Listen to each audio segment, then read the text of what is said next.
And we're live. Welcome back to Strongman Personal Finance. If you haven't subscribed already, you should be ashamed of yourself. Anyway, I have my two regular guests, Investing Sucks and Jay Nagy. Please ensure you subscribe to their YouTube channels as well. I know it's hard to hit a red button. Anyway, welcome, guys. You're going to say something, Jay? Oh, if I go off air, there's thunderstorms going on right now. Oh. Is that your excuse to just run away if you get bored? I was just in case like the CIA interrupts the broadcast because, our message is too powerful. Oh, they're definitely listening, man. They listen to every single one of these. You can tell our message is powerful because I think if we even add up all our subscribers combined, we're not at 1,000, or maybe we're close to it. But no, we're definitely above 1,000 now. You compare us to like all those other clowns, and we're just little scrubs. No, we're over 1,000. Eric's over 100. I haven't checked, but you're over 100. I was at 276 today. And Chris, you're at what, 7 something? 737, the name of an airline, or the nomenclature. Yeah, so I'll just keep my subscribers at 666. Call YouTube and just freeze your subscribers. Dude, yeah, that Andre Geek video was painful to watch when he's talking to that guy and not telling him, dude, you need to sell out of Million Token right now. Oh, dude, Million Token is amazing. You bought into it, didn't you? How much did you bought into it, didn't you? Oh, 100%. And I was right in on the ground floor. As soon as he released that video, I just, with stars in my eyes, just went to Uniswap and was like, this is it. Like, I'm now going to be rich. Like, I don't have to, study accounting anymore. I don't have to worry about saving for retirement. Everything's taken care of. I mean, only stupid people have regular jobs. Only losers have regular jobs. And 401k, you can't buy cryptocurrency in there. What kind of trash is that? Or whatever you guys have in Canada. What a freaking joke. I think it went up to like $220. And really? Everybody was like commenting on my video. Yeah, this is not going to age well. They were calling me an idiot too. Wait, what's it at now? $74. Oh, I think it tanked down to like 60 something. Yeah, I seen Dogecoin has tanked a lot as well. Yeah, that Dogecoin millionaire, he is going to be down at the truck stop. Like, everybody thinks we're just like joking around. You're going to see him down there, your little road trip, whenever you come to America. Dude, well, this guy on Andre Geek's channel is going to be even worse in an even worse situation if he does what he was talking about. That's why I made the video. He talks about borrowing against his assets to buy Million Token. And then he talks about the fundamentals underlying this are way better than Bitcoin. And I'm like, what fundamentals are underlying these shit? It's tokenomics. Look at limited supply, and everybody in the world is going to want Million Token, obviously. So, I mean, it's going to be $1 trillion per token asset before you know. But I mean, I think leverage is stupid anyways, and you're leveraging yourself for something that has no intrinsic value. At least if you were leveraging yourself for Apple, I could be like, that's stupid because Apple's expensive right now. You don't want to buy it. But like for a token, oh, well, it just went up. It just went up another $75. So you're an idiot. Like, okay, by the time you see this, it's too late. Boom, you're broke. I mean, you can just go look at the graph. It's almost like I predicted it because I'm such a genius. It shot up, and then, of course, it just crashed right back down. I think it's lost it's down like 66% from its high. And then the idiots would tell you, well, it's still up, 66 times. Yeah, I got right in at $1, bro. Yeah, from $1, it's up from there. But like, so this guy Tech Lead, right? Is this whole channel just basically like satirical comedy? Because like you can tell when he's doing his videos, he's like obviously kidding, right? And like the whole Million Token, it was obviously supposed to be a joke, but once you actually release it, then and people are putting their money into it, then you can't really call it a joke at that point. But it seemed like all of his videos were just, because he puts like the as a millionaire thing, which is supposed to be kind of, I don't know, just doing some like play on clickbait or whatever. But it seems like his whole channel is just like comedy, right? Yeah, I mean, like you said, it was a joke until he released it. And then now people are actually going to lose a lot of freaking money. And then that's where you open yourself up to, potential lawsuits or whatever's going to happen to him. I don't know. Well, he goes on there and he tries to cover himself and he says, this is a social experiment. Well, a social experiment would have been to give all those tokens away for free. This ain't a charity, Jay. Okay. You can't give away our plans to make our own token either. I'm trying to convince John to make me tulip coin so I can just have one tulip coin and make a video about it. How it'll become the most valuable cryptocurrency because I own it. Dude, one of your fans would probably buy it. Like, not even joking. So you could probably just hold on to it because it's so rare. There's only one coin. It could be worth $1 billion, $1 trillion. You don't know. You can just dispose of it. What if somebody assigned a price to it and it was like at $1 million and I'm just like, I destroyed it. Oh, I would sell it, dude. Yeah. I mean, especially if I didn't like the person, it's like, oh yeah, here you go, bro. Strong coin. Sell it to Jeff Bezos. Oh, I hear that thunder. Was that thunder? Jesus. Yep. Yeah, dude. Dude, Florida rolls hard on the thunderstorms. Yeah, well, didn't you get hit by a hurricane recently or something, or get grazed by one? We got grazed by one. You poor baby, are you okay? Mm-hmm. I didn't even really, dude. I slept good that night, and I have a tree that I have to take down over my house, a branch that I'm worried about. But I mean, I don't think we got above like 30 miles an hour. Dude, it would be so epic if it just like crashed through your roof right now. Right now, in the middle of the pod, in the middle of the live stream. Yeah, I see your little discounted cash flow thing in the back and just freaking destroys it, That could have been the video that you were about to make that could have exploded you, and then your tree just annihilates it. Dude, I'd be so mad if I had to put a new roof on. Or the tree is just one of his haters on YouTube and doesn't want to see a DCF. You see me, Kevin, out there like sawing the branch. It's like, hey, who's that? Out where I live. And he's like, this dude just keeps calling me meat spin. I'm not putting up with it anymore. Yeah, those guys, they have like 1,000 subscribers when you add them up. They're really bothering me. Dude, I want to get to the point where one day he has to address us clowning him. Oh, he is. It's going to happen. Trust me. He had. Well, that's true. No, no, he has to actually take to the air because we're just clowning on him so hard and we have a large enough fan base. Like, I'm surprised he hasn't tried to counter everything Money's Paul constantly calling him a moron. But, he's a moron, so he can't really counter it. Yeah, there's nothing to say. I mean, he can just ignore them and still keep his grifting going on. He doesn't have to address anybody because he has enough fanatical fans to keep that delicious money flowing in. Millions a year. Oh, well, the fandom's going to dry up when that portfolio crashes like I said it's going to.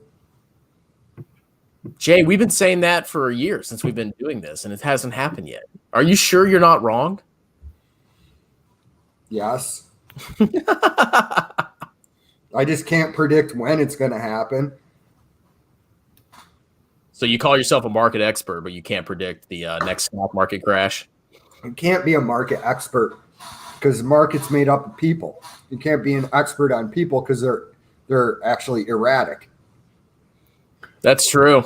That's why I hate when people say I'm a stock market expert. I'm like, no, you're not. You don't know why. Tesla, if you were a stock market expert, you would have predicted that Tesla will shoot up to $900, sold right at the very top of where it was, put that money elsewhere, and you'd be a trillionaire by now because you could predict the market fluctuations. No, you would just make a YouTube course. Yeah, like Ryan Scribner. Yeah, that's like the most profitable thing you can do in the investing world is, if you can get 30% a year, don't bother running a hedge fund with billions of dollars. Like, just sell courses on YouTube. Yeah, there's like no overhead. I mean, I think you can sign up for like Teachable or something, and it's like $25 a month.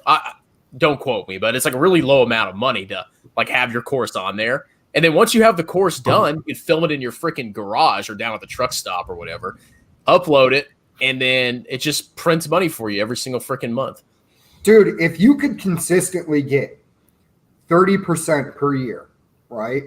Your smartest play would be just to concentrate on picking stocks, because people would be making 30% a year watching your videos.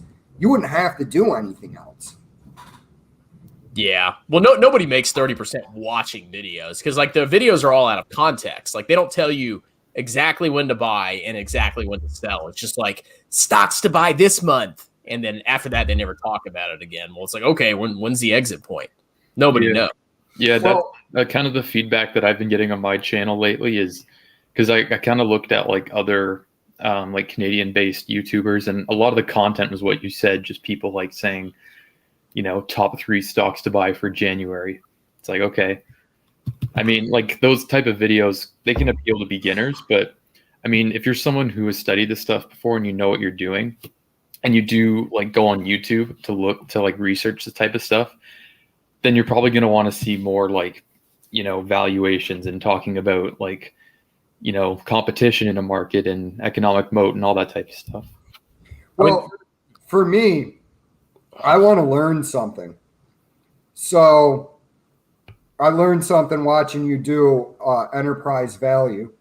You know, I learned something from when I'm watching Sven and Everything Money. Like what I'm trying to do is do the opposite. I'm trying to tell you stocks not to buy, because picking a stock to buy is extremely difficult. Ruling out a stock is easy. You really only need it's also easier to make a video dumping on a stock, because you can just find whatever stock Wall Street Bets is talking about. Yeah. And quickly look at their statement of cash flows. Whereas Eric, when he does his videos, you know, you're like going into super detail, you're looking at all. Easy like me, I can just go and find the crappiest company, do a brief look, and tell you why it's freaking garbage. Like I did one on Unity Software, that freaking Spaz, what's his name, George Lopez or George Perez? He was pumped. Yeah, that's God. That guy was pumping Workhorse. And like when I first came across him, I went and looked at Workhorse, and I started looking through it. I'm like, what is this guy talking about? What is he basing any of this stuff on? This is when I really started to dislike a lot of YouTubers, was with him. And that's when I started learning about, well, Scribner was the first, but then I started looking into more of them. And I'm like, what is this moron talking about?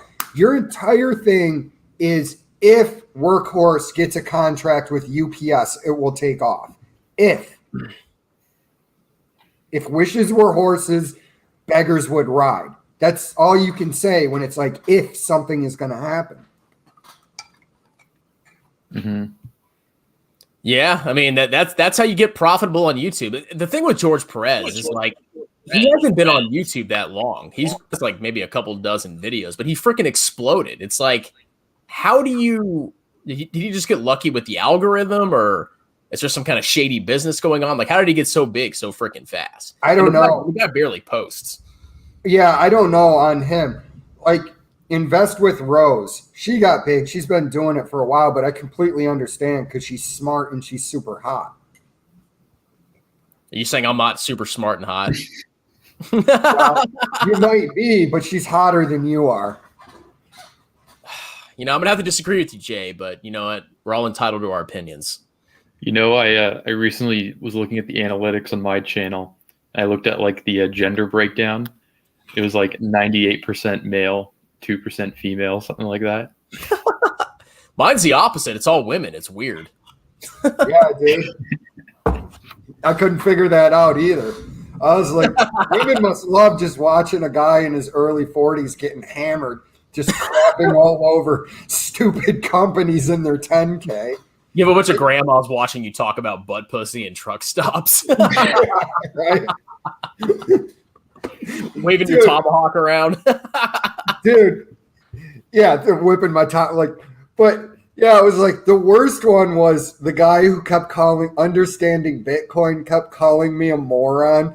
And then I go to his channel and it's pinned to the guy from the CEO of that crappy company that used his company's money to buy Bitcoin. Bitcoin is hope. If you don't believe in Bitcoin, throw your money in some ETF in Zimbabwe or something. I'm like, yeah, sorry, dude. I own the total U.S. stock market. I own the total world market. You're a moron. I don't know how you're running your company. Yeah, but he's right, Jay. You actually probably do have some Zimbabwean stocks, so you just got owned. Probably like 0.01% of your portfolio. That guy's an idiot. Michael Saylor, he runs MicroStrategy. That company, like, they actually have a legitimate business, but I think the business, they had like flat or declining revenues. So in a desperate gamble, they decided to just YOLO as much as they possibly could into Bitcoin. Oh, I know, because I was reading that in the risk sections where he's talking about Bitcoin, and I'm like, you guys understand that this is a risky product and you're gambling it. Like, I think your shareholders are going to have a problem with it, or I would. I actually do, because I own that stupid company in one of my index funds. It's like, yeah, I give you my money. I buy your stock, and then you take my money and buy Bitcoin. I mean, if you're watching this right now, if any company you're invested in starts like YOLOing into Bitcoin, immediately sell it. Instantly. It's trash. Well, that's what Tesla did. And I'm like, I wish I was talking to Elon. I'd be like, your shareholders, myself included now, because your stupid company is in like the top holdings in a couple index funds. You used my money to go buy Bitcoin. You don't have my permission to do that. That's true. Hey, so on an accounting side note, I don't know if you knew this, Eric. I was watching this guy called Ed Spira, and he was looking at, I think, either Tesla's books or MicroStrategy. And he was saying that based on the classification of Bitcoin on the balance sheet, it's classified as like an intangible indefinite asset or something like that. So they can only write down the asset for an impairment, but apparently they can't write up the asset if it goes up, just based on like accounting rules.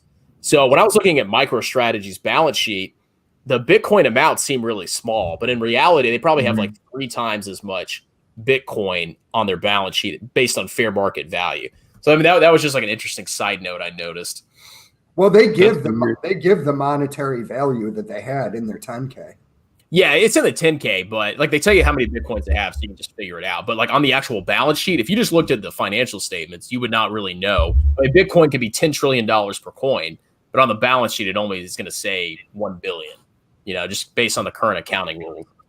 Yeah, so it doesn't appear in like the income statement, right? If it goes up, it's just only if it loses a ton of value, or what? Yeah, it's only so if it goes down, they have to write an impairment.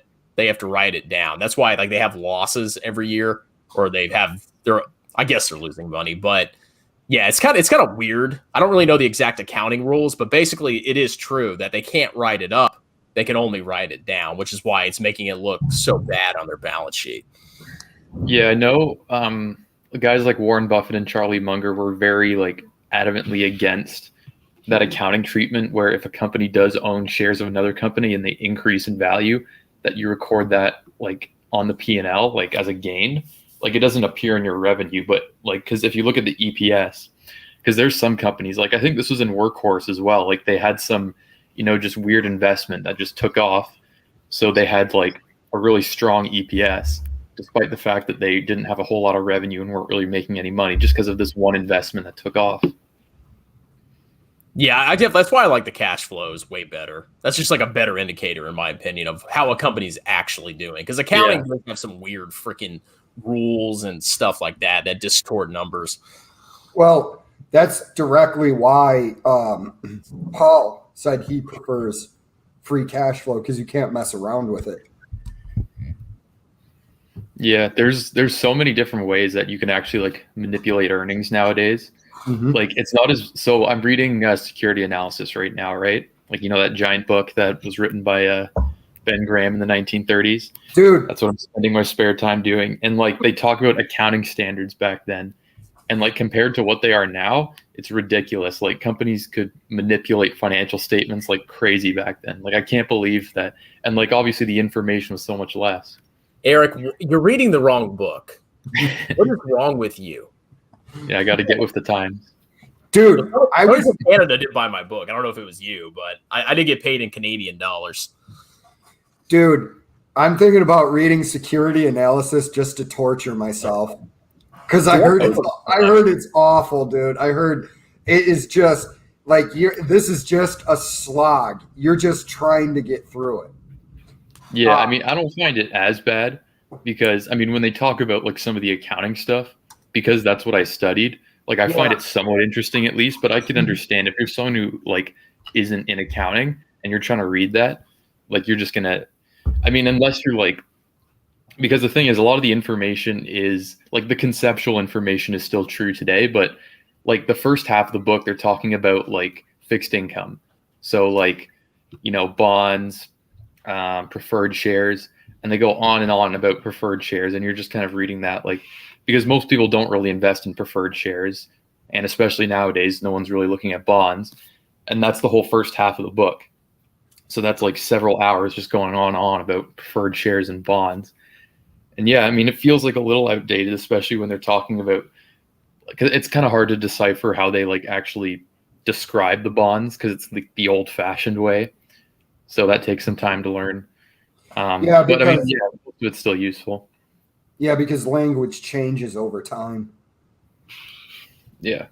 But what was the book by Adam Smith? Crap, The Wealth of Nations. I really wanted to read that book, dude. The first 2 pages, like I was like, what is this dude saying?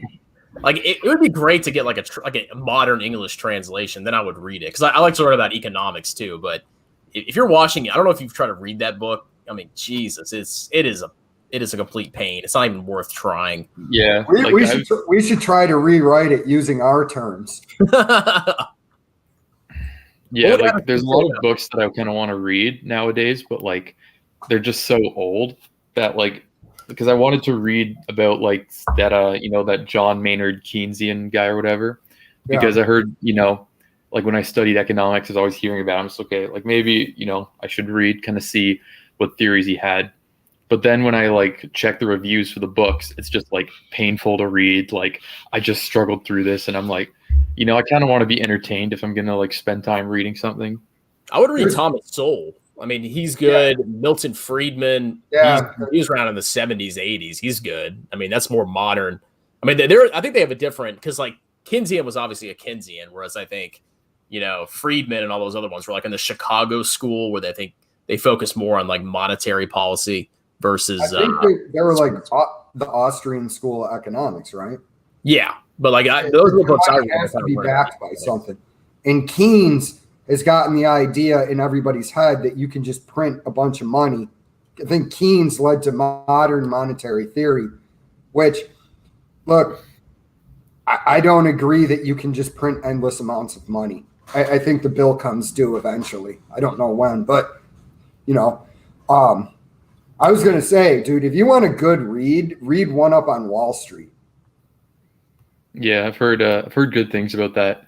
I've been reading a couple economics books lately. Like I read this book called Why Nations Fail. It was more like based on history though, rather than actual economics, but still really interesting. Like this guy basically debunks like every theory that people have about what makes a nation succeed economically versus what doesn't. So he talks about like, some countries have more natural resources than others, which makes them more inclined. And then he points to like a lot of examples, the most extreme one being Korea, where you have North Korea and South Korea. Natural resources between those two countries aren't that different. The main thing that's different is the, political institutions, obviously, with Korea being a rather oppressive, North Korea, and then South Korea actually like allowing people to, start their own business and, a little bit of freedom. So you're saying communism sucks? Well, according to this guy, that's what he says. I'm not so sure about that one. Dude, it took the current administration like 4 days to denounce communism in Cuba. I'm like, yeah, it should just been, they're protesting in Cuba. Yeah. They'd probably be protesting better if they had a Second Amendment. Communism sucks. Yeah, this guy, he also talks about like how so with Russia, right? How there's the whole collapse of the Soviet Union, but before that, they were actually like their economic growth was decent, like before the whole collapse. So he basically points out that like economies can still grow underneath a communist style government, but it's going to be inherently limited because eventually it's going to get to a point where the government just can't allocate capital, labor, land, and workers, whatever. They just can't allocate it to the industries that are going to grow the most because of just inherent limitations. Versus if you have free market capitalism, people naturally move to whichever one is producing the highest rate of return. So that was one thing that he pointed out that I thought was really interesting, because that's kind of like China, for example. They've grown quite a lot economically. And then he was basically saying that could be another country where something along those lines happens. Well, China's not communist anymore. They can claim that they are, but they're not. They're actually authoritarian. Yeah, some people would call them. Some people say it's a fascistic economy too. Yeah, like in the economic sense, because they have a strong central government, one-party state, but they still allow private businesses, to exist. They just kind of have to answer to the government a lot more than a capitalist economy would. Well, it's interesting too. One of Stossel's videos where they point out that the most valuable industry we have today, isn't it weird that it's spraying up as far away from Washington as you could get? And that's, except for Alaska, California, and the information technology. That's the only reason. It's because it's across the country. That is true. Like DC is kind of like a cesspit. Like here's how I know the government is corrupt. Because I live in Southern Virginia, and we're we make a decent amount of money down here.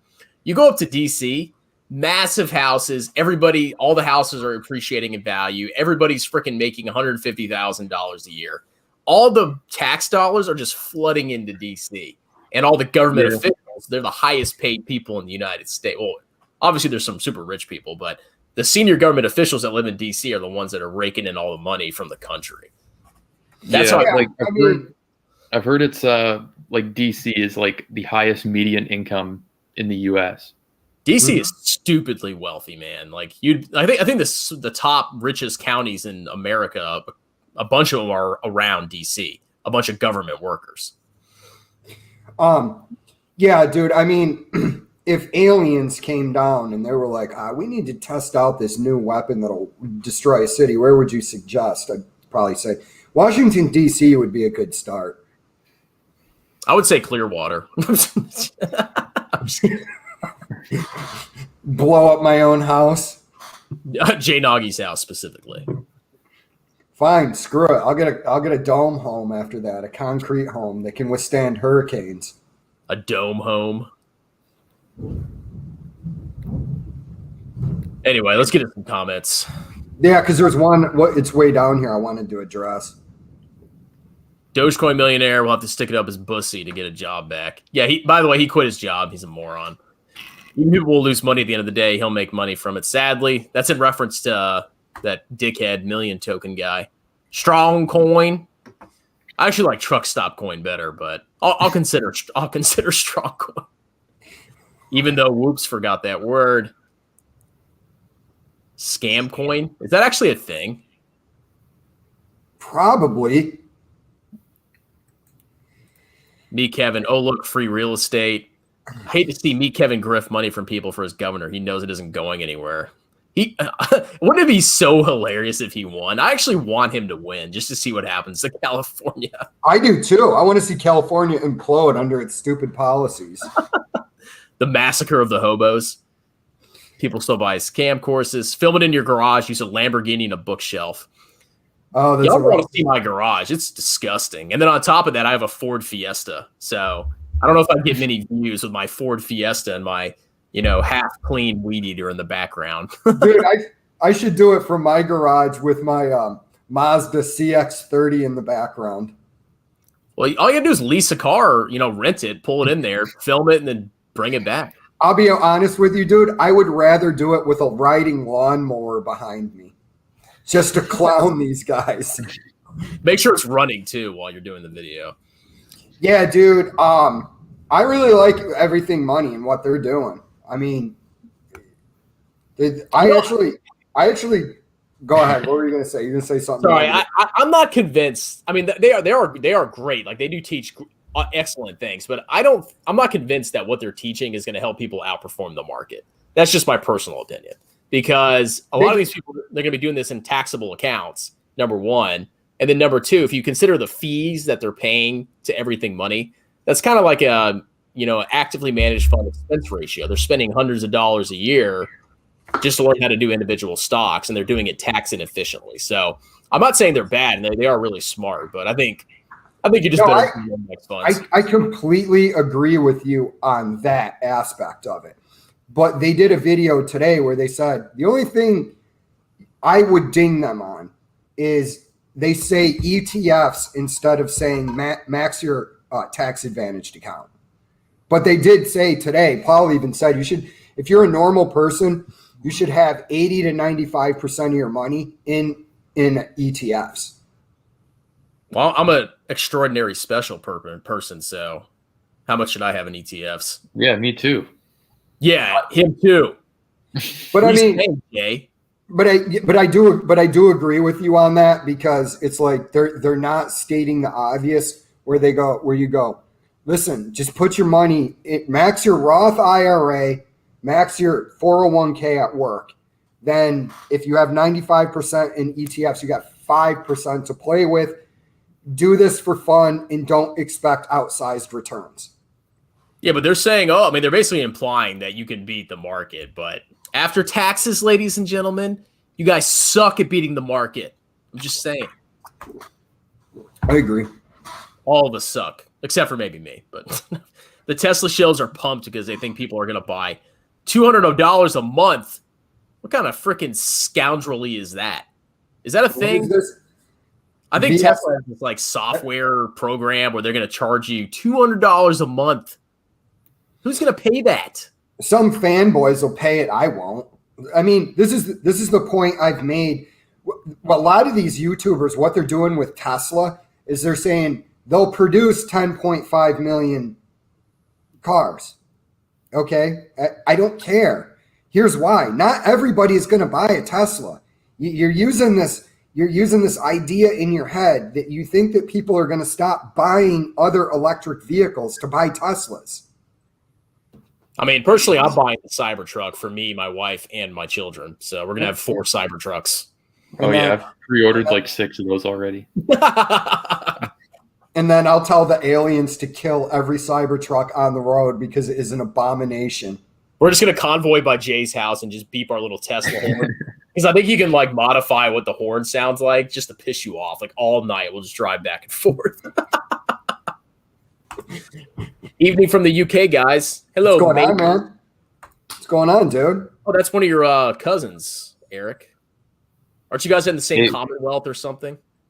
It could be. I mean, I'm part British. Are you French as well? No, Hungarian's the other side. Conquer people. Wait, Chris, did I hear you say in one of your videos that you grew up in Korea or something, or Japan? Yeah. So my dad was in the army, so I lived in Korea for 4 years, and then I was in Italy for 5 years, and then I lived in Germany for a year. So I'm very cosmopolitan, everybody. Everybody thinks I'm an ignorant Republican, but I've actually lived overseas. Well, dude, that's the thing. Same thing that was said to me when I was arguing with people about guns on Twitter, and they're like, "Get out, see the world." I'm like, "I bet I've seen more of the world than you have."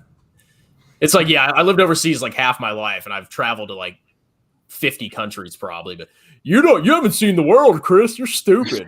Oh, okay, yeah, that's right. Zip Trader, who's this? Nipple Zipple. Let me guess, another idiot on YouTube. Zimbabwe to the moon. That's right. Sell all your stocks. Zimbabwe. Who else misses Rhodesia? There's actually, I randomly found this song on iTunes. It's called like The Story of Rhodesia. I had no idea what Rhodesia was, but this guy has like folk songs that he sings about it. So, I mean, they're not bad songs either. I forgot what he was called. Morning crypto, stock, super long bull market. Yeah, I got to piggyback on that too. Is stupid people speak with extreme confidence because they're unaware of the risk. Smart people, they don't make these firm statements. Oh, this stock's going to the moon. Like, there's too many variables. Like, BABA stock shooting up to over 300, and now it's a year later and it's down by a third.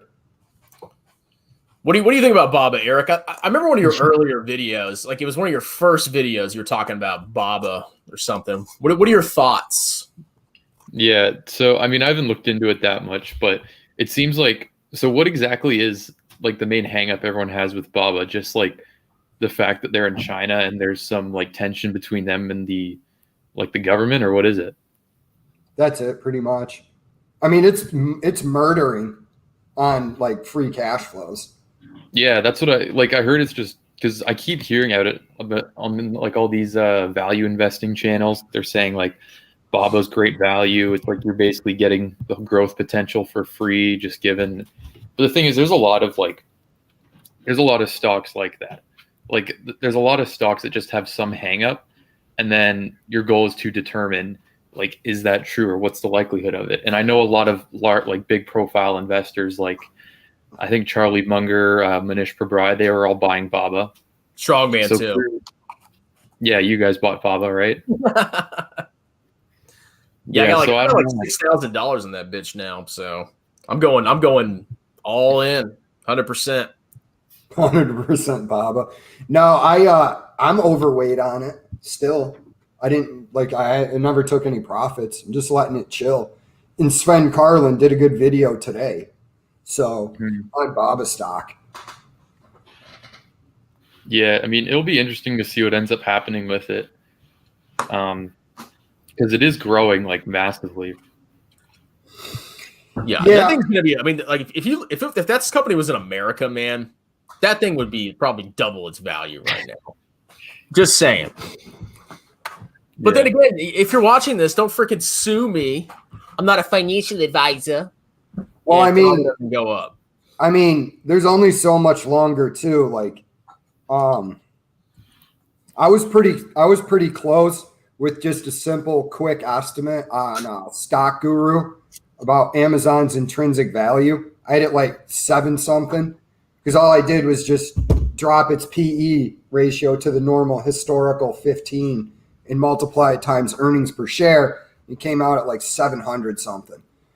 So, I mean, if you looked at it, if BABA was in America, they'd probably be trading somewhere around a PE ratio that Amazon is. Yeah, probably even higher because they're growing faster, I think.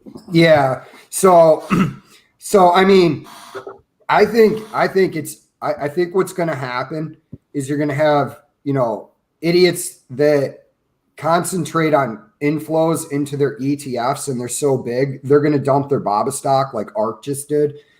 And then I think eventually everybody will forget about the fear, and then people will be like, oh, wow, BABA is actually a good value.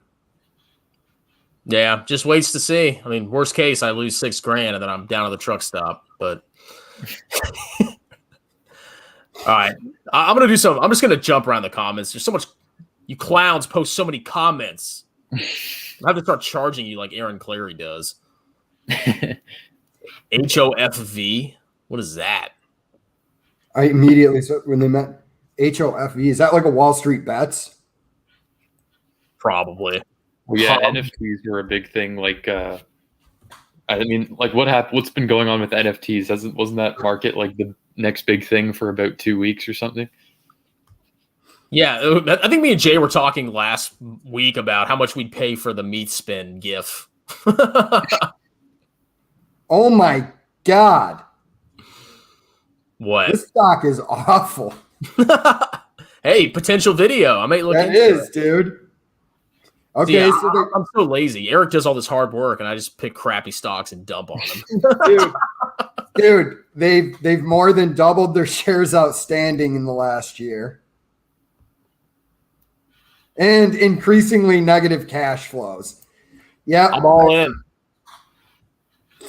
That's a Wall Street bet, dude. I had a guy comment on my Bio Nano video, and he goes, "You're a moron. Look at how much cash they have." I'm like, Yeah, moron. That's because they issued a whole bunch of shares. That's why they have so much cash on hand. I saw some of you guys were trying to challenge someone to jump on the live stream and debate you guys. Yeah, that's the Bitcoin guy. He kept talking trash. He's like, let's go, punk. And Jay made a video about him, and he still didn't do anything. So it's like, all right. Yeah, dude. As soon as I said you can come on our live stream anytime to debate. If you say anything other than yes, you are a coward, is what I put there. And he didn't respond after that because he knows He knows we would have just destroyed him. Maybe he'll go on Eric's channel. He's a little bit nicer than us. They could have like a more rational debate, you know? Oh, dude, you know Newsweed guy? So he did a video where he's talking about why he thinks bio-nano stocks going to the moon, and he's analyzing the body language of the CEO in a meeting. And I'm like, I really need to go on this guy's channel and be like, okay, I'll debate you on bio-nano. Was that like that super low energy guy, like that really creepy old kid? Hey, he's up to like 200 and something subscribers now. Of course he is. Of course.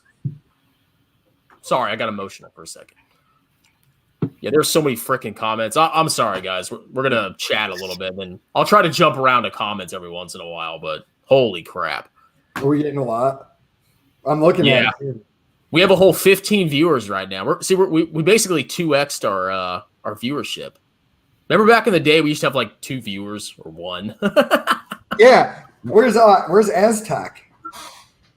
He abandoned us. He got tired of us. Best of investors. Terrible. Best of us investors. Terrible channel. I'm gonna look that up. Yeah. Hey, if you guys have any crap channels, please email that to me so I can make videos about it. Did y'all hear that? Didn't Kathy Wood sell Baba? Did anybody hear about that? When was that? I don't know. I think it's recently. I got excited because I was like, oh, dude, Kathy Wood's buying Baba's going to push this stock. So then what I can do, double my money, sell out of it, wait for the hype to die down, and then buy it back cheaper later. But when she started selling it, I was like, all right, I'll hang out here. When I get some bills paid off, if Baba hangs out around the price point it's at right now, I'll pick up more shares. YOLO.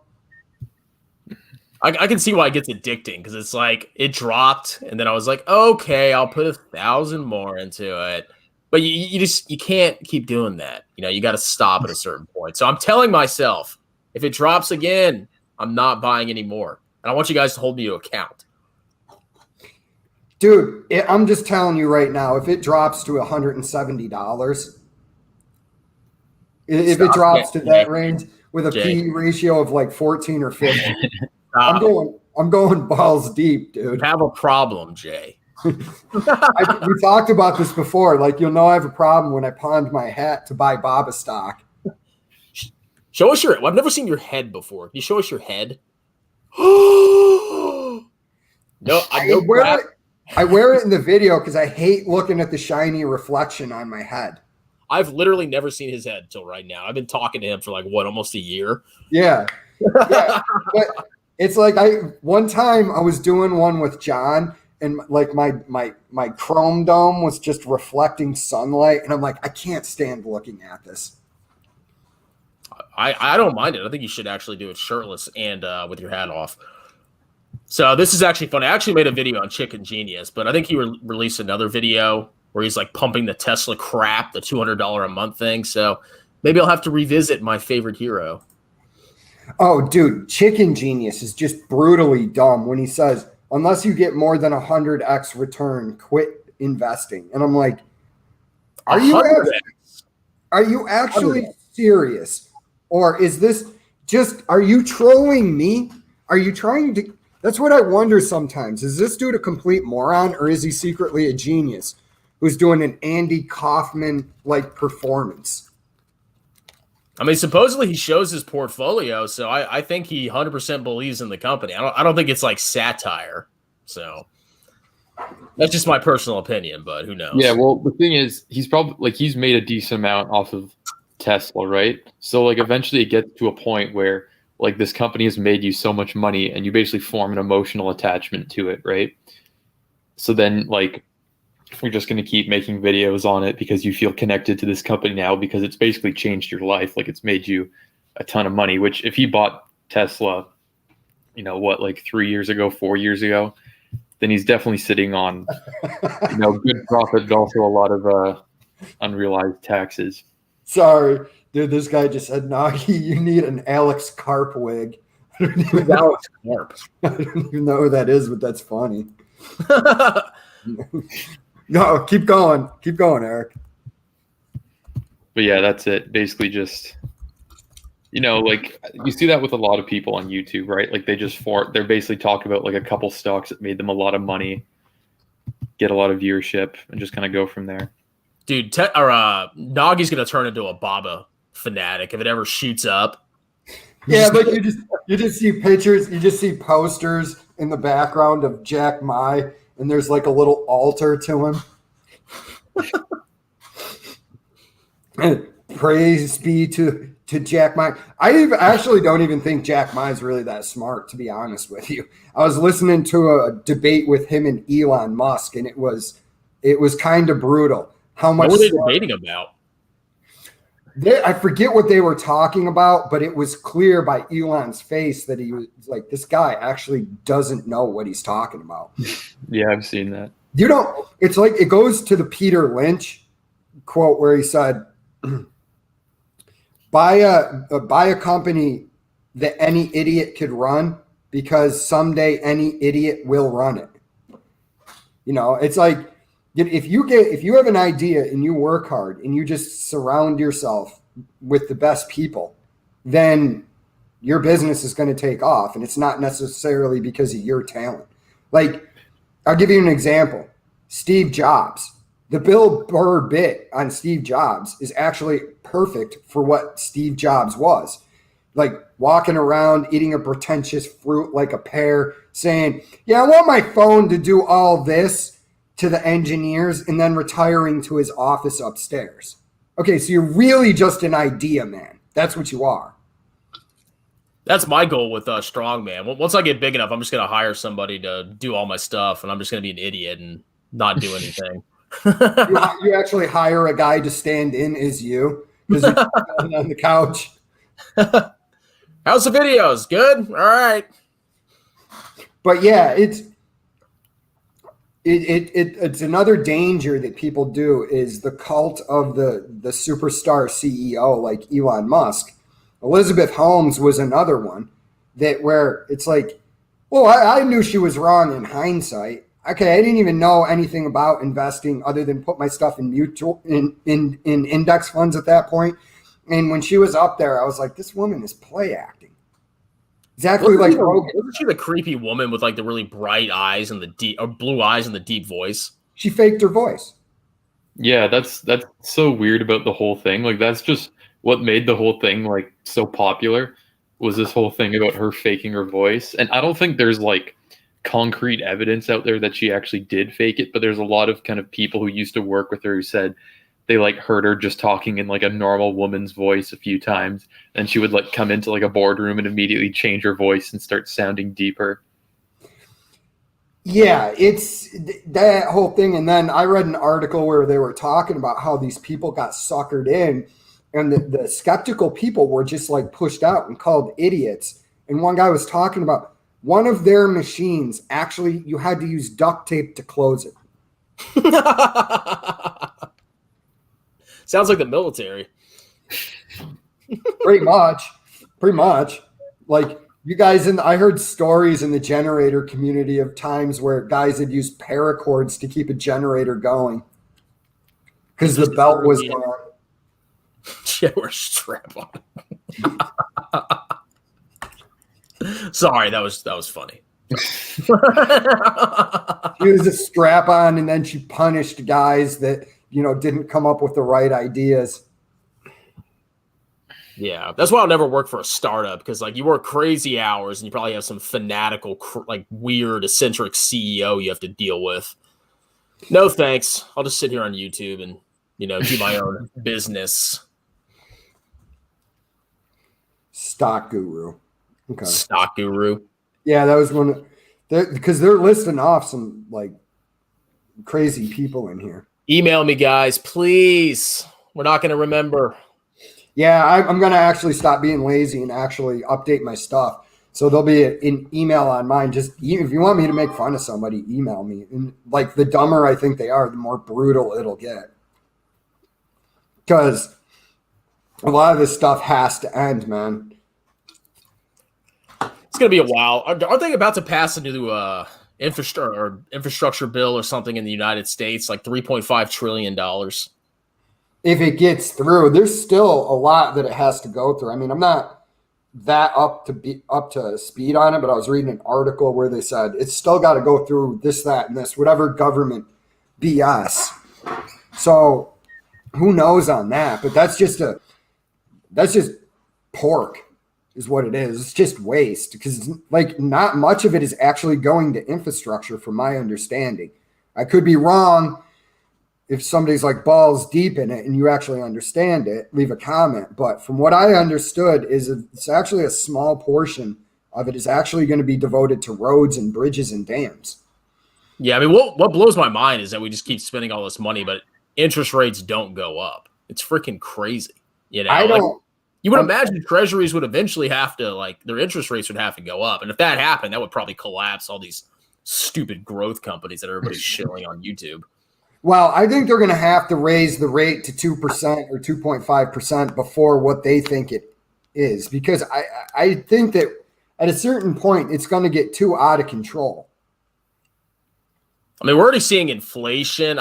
Some people think it's temporary. Some people think it's long lasting. I don't freaking know. I'm not an expert economist, but it wouldn't surprise me if there was crazy inflation, which would have to mean interest rates would have to go up. I mean, you'd be stupid not to want a higher interest rate on a treasury if inflation is just destroying its actual value. Yeah, because then why would you put your money there? It was like somebody asked me like on this, would I buy bonds? And I'm like, no, 3%. Why would I do that? Like, who do you think I am, Kathy Wood? You think I'm stupid? Like, I mean, look, if it was the 1980s and they shot up to 15%, you better believe I'd be buying up those bonds like it's going out of style. But I mean, yeah, 2 or 3%. Why would I do that? Well, it's safety for your your portfolio. Well, I actually trust the total world economy more than I trust one government. Yeah, but on a side note, I actually saw this article on Seeking Alpha that was dumping on VT, and I felt a little offended, okay? It's probably how Chicken Genius feels when when somebody criticizes Tesla. Well, how do you dump on VT? What? How do you dump on VT? Like, what do you say? So the guy was an idiot. He looked at like the past 10 years of returns, and he's like, look, the American stock market has beat the international, so VT has too much international. It's like, go look back further, moron. The U.S. stock market's only done better than international, over the past 10, 20 years, but that could easily revert because the international has outperformed significantly over long periods of time. You just have to look back, but nobody does that. It's stupid. Yeah, that's the danger is just going with – that's one thing that I do like to look at with index funds is just its entire history, So if you're getting in an index fund outside of the S&P total stock market or total world, you can get an idea of what it's going to do on the length of time. I mean, yeah, I don't understand why somebody's going to go, well, look at VT's U.S. is crushed over the last, 10 years. Yeah, but if you were buying, while the U.S. was crushing, if you were buying international, when international crushes, you'll have more money. And then you can go back to, and you'll be the guy saying, see, international is crushing the Americans. It's like that in the next 10 years. It'll be like, oh, VT sucks because it has too much U.S. in it. It'll go back the other way. You know what I'll be doing? I'll be buying U.S. stocks. When those things start heating up again, then I'll just buy international. I'm just the laziest investor in human history. I just have all VT now. I had like a little bit of small cap and real estate. I was like, you know what? I'm sick of this. It's too much. So I just But got. is that why you bought VT? Was it because of like the better performance over long periods, or was it just because you wanted international exposure as opposed to just like solely the US? Oh yeah, that was my big sticking point because like I was still too much in the U.S. in my personal opinion because I had a small cap U.S. and a U.S. real estate, and I'm like, come on, this is way too much U.S. So I mean, if you buy VT, you get the whole world at market cap weights, and you just let the world sort itself out. I mean, you're never if you have VT, you're never gonna always beat VTI, and you're never gonna always beat VXUS. But at the end of the day, you're gonna get the average of the two, and it helps you prevent yourself from trying to time which market's going to do better. So in the long run, it may look like you're underperforming one or the other, but at the end of the day, you're probably still beating the vast majority of investors. You're never going to get like the perfect portfolio. I mean, as close to as you can get is just buying the entire world.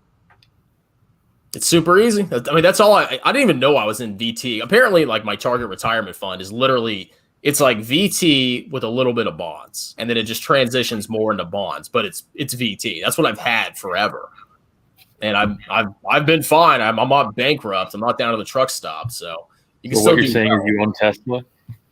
Huh? So what you're saying is you own Tesla? I do. Sadly, I have 0.4 something percent of my portfolio in Tesla, but I think that's going to go down to about 0.1% very soon. We'll see. Yeah, I think what's going to happen is the fanboys are going to start bailing on Tesla when the price just stays in the 600 range, and then it'll fall. Well, now I think it's institutions that are keeping that disaster that high. Like, there's no way retail investors are keeping that stock at a, what is it, $600 billion market cap? It's ridiculous. I think it's going to 10. Yeah. It's stupid. It's stupid. Like you're right though. I mean, you probably are better off, but did you ever consider small cap if you wanted to hold it outside the US?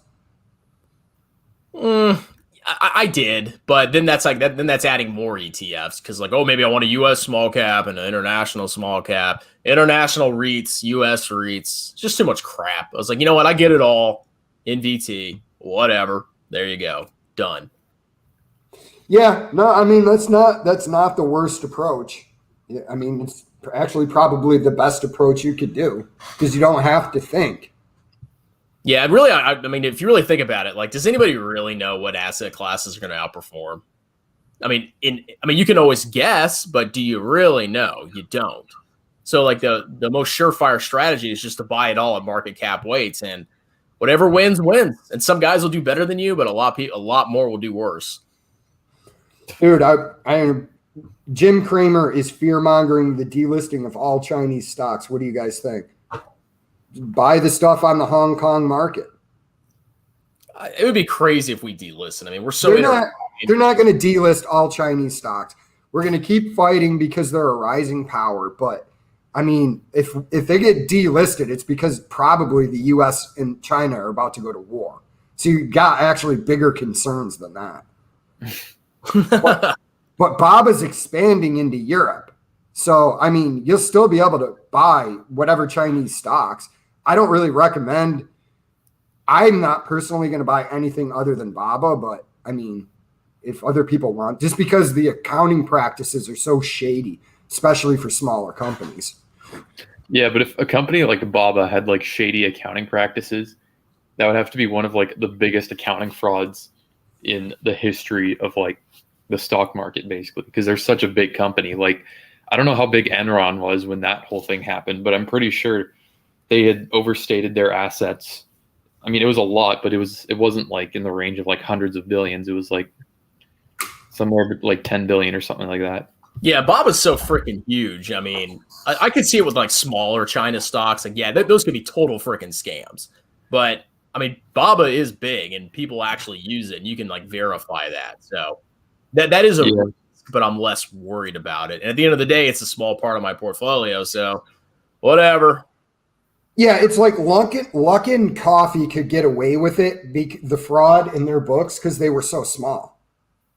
But I mean, at a certain point, Bob is now an international company. And I say what you want about the Chinese government, they don't want Baba to fail. That would be a massive blow to their economy. So I don't even think the Chinese government, as shady as they are, would even allow Baba to engage in any shady practices. Yeah. We'll see. Maybe we'll be 10x in 10 years, like Schvinn said, or maybe we'll be, well, maybe we'll lose it all. Dude, this is Screw College just pointed out. Meet Kevin is now saying don't follow his advice because he doesn't want to be sued when his stocks crash. Yeah. And so he's saying that now because he's probably waking up to the fact that his portfolio is hot garbage. And, he made all this money off his fans. He's a scumbag. Yeah, the dumbest thing you can do is like promise people the next 10x stock, because you could be totally freaking wrong. And if all these people buy into it and it doesn't pan out, yeah, they might be able to go after you. I mean, it's much safer to say, hey, I don't really know the future, because you don't, and just tell people to buy index funds. And yes, even VT will go down. That's guaranteed. But I don't think the entire world stock market's going to collapse to zero, in my humble opinion. Kay said, maybe I should stop listening to Jim Cramer. He said, buy NIO, Tesla, and there's an article on what his stock picks would have done over the past 20 years, and it's not good. Dude, I did a video on DD. Kramer literally said, buy as much DD as you can. And then a week later, I pull up another article, and he's saying, dump it immediately. Like that, the guy is a freaking moron. And yeah, he's pumping like Tesla stock. It's like, come on, dude. What math is he doing? Well, I mean, he's also in the same position as a lot of other guys that they've always got to have the next it stock. So that's why they're saying that kind of stuff. Yeah. I mean, whatever. I guess that's how you make your money, 10x stocks. Yeah. His salty is going down. VT is going up and up and up and up. And VT is going to be due for a correction here, though, too. You have to look. I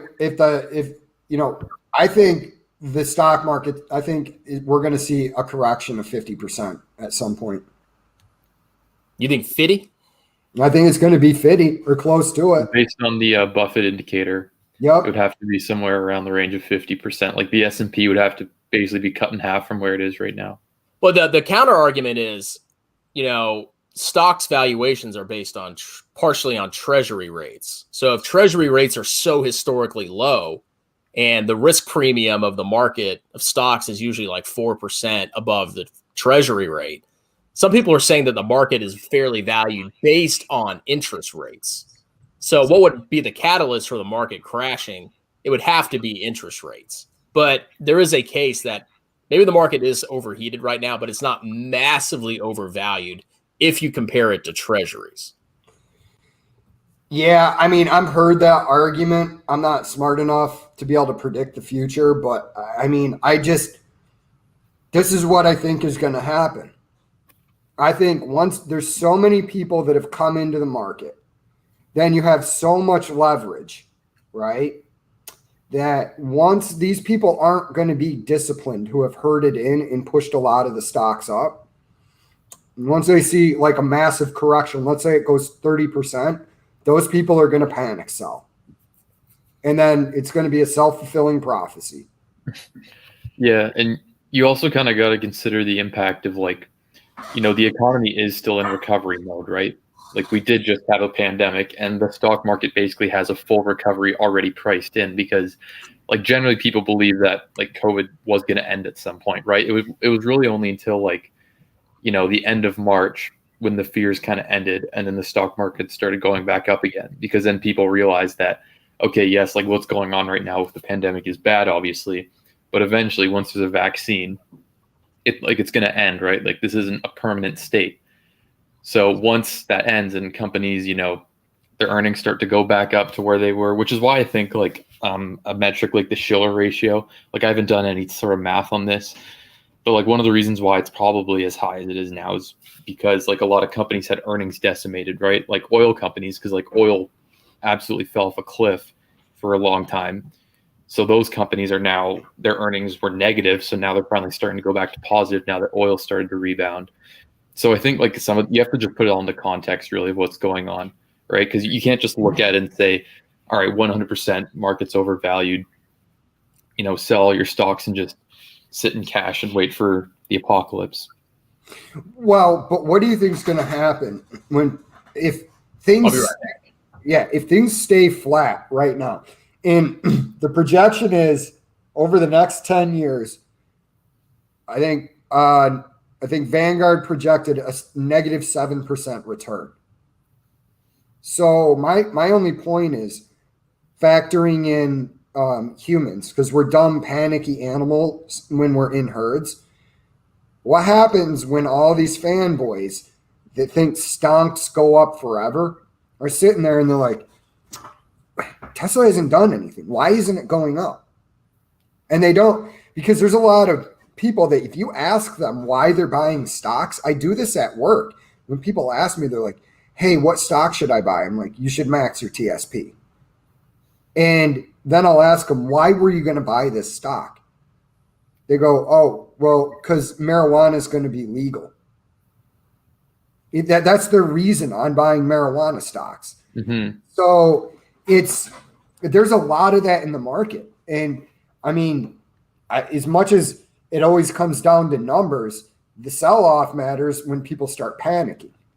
And they will. Yeah, I was just playing devil's advocate. I mean, like, I do think the U.S. stock market's stupid right now, but that's why I was so big on switching from those, like, tilts and just going VT, because at least you have 45% international, roughly. So, yeah, I mean, if the U.S. stock market tanks, VT is going to get hammered too, but it's not going to get hammered as bad because it has that huge international weighting. So that was my main justification. Yeah, I agree with this guy who said Tesla will go down 90% or more. I completely agree with that. Amazon went down something like 90% after the tech crash, and I'm pretty sure I'd have to go back and look at the balance sheets back in the day and the free cash flows, but I'm pretty sure it was, a good company back then. And see, that's the thing too that's going to happen. Even if Baba dropped by 90% tomorrow, I would be sitting there going, okay, well, it's a small enough part of my portfolio to let it ride and not panic. But what's going on here? Let me go and look. Okay, increasing free cash flows. Most people aren't going to do that. So when the hit comes, it's going to just boom, boom, boom. And it's just going to drop like a stone because everybody's going to be panicking, take their money out of Tesla. Yeah, crashes can be like super fast. I think that's kind of how it works in the world of finance. It's like one day everything's good, and then the next day, kaboom, it just explodes. So yeah, especially when you have leverage, right? Because if you have leverage and there's people with like stop or whatever and all that, and they have to force like cover their positions once they drop below a certain value, that's what triggers like a huge sell-off. And then you have like all the algorithmic trading as well, which is like 90% of the stock market now. Yeah, max the TSP. I know people not even putting in the 5%. Yeah, they're morons. They're probably buying stocks outside of the TSP. Look, if you're not getting your 401k match, ladies and gentlemen, you're stupid. That's all I have to say about that. But yeah, I read an article where we are at historic highs of leverage, and it goes back to that millionaire token dude on Jeek's channel. He was saying, I'm borrowing against my assets to buy this cryptocurrency. And, Jeek, being the shill that he is, didn't advise him, listen, bro, sell 95% of that right now. And if you still want to like gamble on this cryptocurrency, go with that 5%. But if you take that 95% and you buy the total world market, in 20 years, you will come and thank me. I think you just hate him because he's really good at cards. Did you see that new card trick he had in his video? He had a slow-mo where he moves the cards and puts them back together. I mean, how can you hate that guy, Jay? Come on. I don't hate him. I just think that he's doing his fans a disservice. I don't even hate Meat Kevin. I think he's a moron. I think he's a slimy, greasy piece of crap. He just rubs me the wrong way. Well, I wouldn't share this with him. Chug it right now. Bro, this scotch is Lagavulin 16. And it is the most delicious thing in the world. And you only drink 1 to 2 glasses of it. It's not to get drunk off of. This is for pleasure. For pleasure? Because it's dude. Yeah, if you came over and you were like, "Hey man, let's drink that whole bottle," I would be like, "You're out of your fucking mind that I'm going to let you drink my entire bottle that's $90." Even Strongman. If Strongman was at your house right now, you wouldn't let me finish that bottle. No, we'd have a glass and then we'd switch to Ardbeg, which is like $50 a bottle and still really good. I guess you don't appreciate me that much then. Why don't you sell all those Baba gains and buy another one? I drink 1 or 2 glasses and then probably in another month I'll get a bottle. Yeah, I'm actually down on Baba, so I can't buy any expensive liquors yet. Truth be told, what are my dollar cost averages? I'm negative right now on Baba. I'm negative $300 or $400. Yeah, I think my cost basis is maybe $220. Yeah, something like that. Yeah, I'm definitely down right now. But I mean, I got in Baba in 2019. So I want to be up. Huh? You should be up. No, dude, I got stupid and I bought some in the 250 area. And I was like, I FOMO'd a little bit and bought it 257 a couple of times, 250. And that's what drove my cost basis down. Disgusting. Yeah. And you think you're an investing YouTuber? Come on. No, because if I was, I'd be pushing Tesla. I wouldn't be pushing quality companies on people and then telling them, put all your money in low-cost index funds and buy Canadian banks. I don't know. Is that the true key to wealth, is just buying Canadian banks?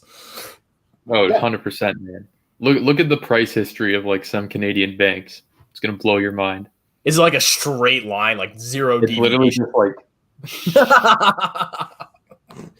Dude, I was looking at some Canadian banks for fun. I was looking at the bank in Nova Scotia. I forgot what I came to the conclusion of. Yeah, the big one's RBC. So you guys know Shopify, right? Mm-hmm.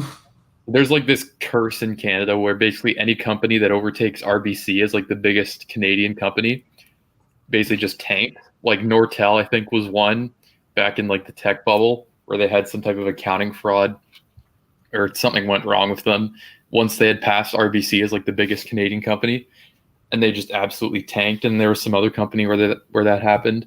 So Shopify just recently overtook RBC as the biggest Canadian stock by quite a lot.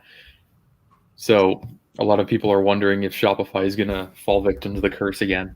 Well, did you have a video on Shopify? Yeah. If I remember correctly. Yeah. Yeah, what was is it overvalued? I mean, because Jeremy Lafufu, he's pumping Shopify, or he was showing his portfolio. Bro. Yeah, I mean, it's definitely expensive, but I wouldn't necessarily say it's overvalued because it's definitely still possible that, because if you look at their growth, they grew 100% year over year, 2019 to 2020, which was obviously fueled by that thing that happened in 2020 that forced businesses to have to move online that we can't talk about on YouTube. Censored. Yeah.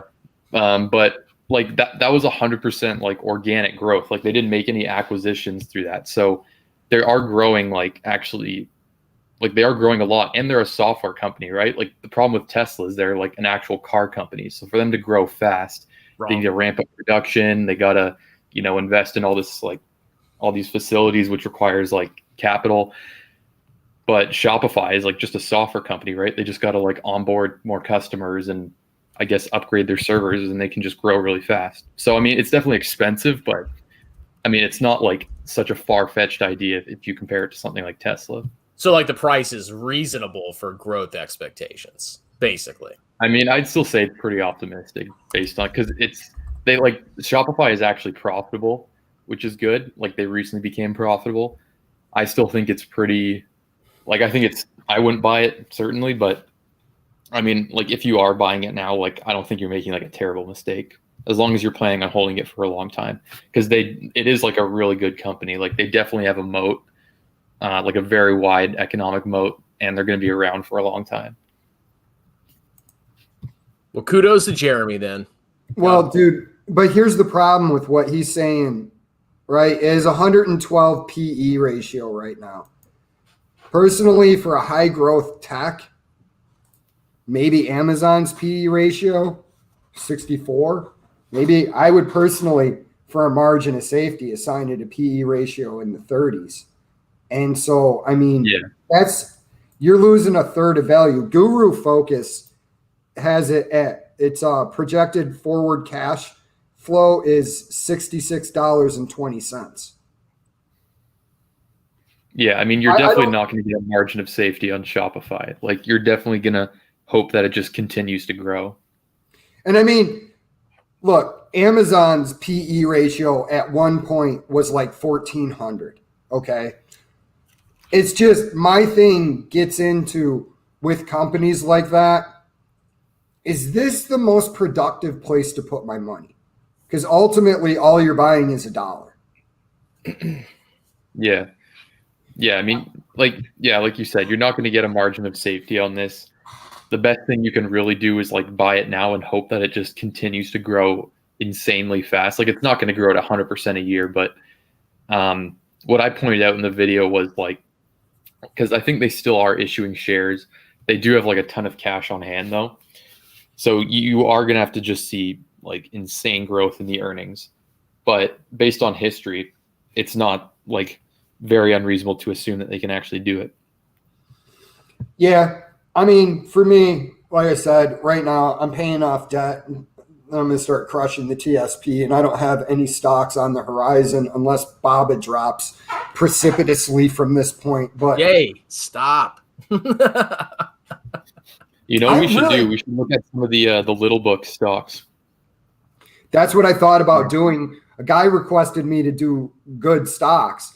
So I was looking at the first stock on the little book, Magic Formula, like a week or two ago. I might do a video on that and just run through like the 10K risks where I don't have to, these are just the normal risks that retailers face. None of these are ridiculous.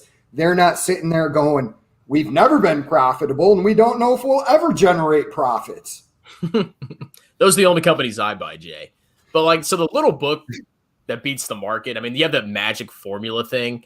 That's just kind of sketchy to me because you just go to the website, you click a button, and then it gives you a list of stocks to buy. It's like, yeah, really? But very simple. But it's a very simple formula. It's just return on assets and earnings yield. Which companies have the highest of those?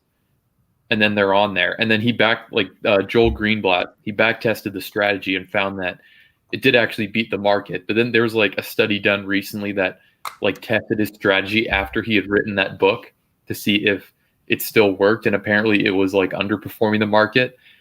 And like one of the reasons they said is because of like this guy's book that he wrote it. Now everyone's following that strategy. Now it doesn't work anymore. Exactly. So if you go to this website and everybody's looking at the same stocks, you know, those stocks are going to be bought up and their prices are going to shoot up, you know, another thing the value is. another thing that you're not thinking about too is if people are buying it outside of a tax advantaged account, now you're subject to taxation, thus lowering your returns. Yeah. I just think it's an interesting place to go to actually look at stocks. And it brings up a point I've said multiple times. Anybody claiming that they have a surefire method to beat the market, I would tell like 20 friends and family, and we would get massively rich doing it. It's not worth it for me to sell you a course teaching you how to do this magic formula that's going to consistently get you 40% returns every year. Because then once everybody did it, now my magic formula doesn't work. Look, Jay, I know how to beat the market, dude. You do 99% VT and you do 1% whatever stock you think is going to outperform. And you'll probably beat the market most years. That is the key to beating the market. You're not going to beat it by much, but if your money is in a tax-advantaged account. Yeah, that's a good. And that's the key. Nobody talks about taxes. I don't understand. Why is it so hard? Everybody gets a tax bill at the end of the year. That they don't do their taxes. Huh? Because they don't do their taxes. Like they're not actually and seeing. Well, they probably are aware of the impact. But I mean, me personally, like I started investing before I knew anything about taxes when I was like really young. And I remember once I started doing my taxes and then like getting information slips about my stock trades being like, wait, what? What do I got to do with these? It's like, oh, you got to pay taxes on these. I mean, I was too young. I didn't have to pay actual taxes, but I'm like, damn, the government's really out here. Yeah, dude. That's the thing that none of the YouTubers talk about. Massive 1,000x. Hold up, homie. If you sell that under a year, 40% of that goes to Uncle Sam. So you can drop your profits. Yeah, I was filming a video on Meet Kevin because he was going through his portfolio. And of course, halfway through the freaking thing stopped recording. But I was just going through it. And every time he had a gain, I was like, all right, cut it by half. All right, cut it by half. Cut it by half. Because it's like, dude, you're paying massive taxes. You're not making nearly as much as you think you are. He's not making much money at all because he's doing puts and options like the moron he is. And so he's paying fees on top of it. Like his portfolio, and everybody was calling me a moron when I was saying his portfolio is going to implode. He is going to be shown to be the biggest moron on YouTube. Once the haircut comes, and Jay Nagy, what's your portfolio done in the past 10 years? 12.5%. You actually underperformed just the S&P 500. Don't care. The 12.5% return. Don't care. At least I'm positive. Yeah, he's not going to be. And, it's like I looked at Lemonade stock. It's god awful. You're going into the insurance company or industry. Look, everybody has home insurance. I mean, we're all experts at insurance. We know exactly how those companies work. Well, this brings me to a point that I cannot hammer enough. The next big technology, and it's this. I say it every episode because I want to hammer this into people's brains when they come at me with technology stocks. If you had invested in Domino's Pizza in 2004 in their IPO and Google, Domino's almost doubled the performance. I don't understand everything that Google does. I understand what Domino's does. Makes crappy pizza. There you go, man. I mean, people want everything to be sexy. It doesn't have to be sexy, dude. It can be just as simple as, hey, man, why are you buying Domino's? They make good pizzas, dude. And there is an actual pizza company that I have to go back and remember. It's a guy out in California that's on Rogan's podcast. And if it ever went public, I would be looking into it because he's got a bunch of restaurants out there and supposedly his pizza is delicious. Are you telling us that that's a pizza stock, Jay?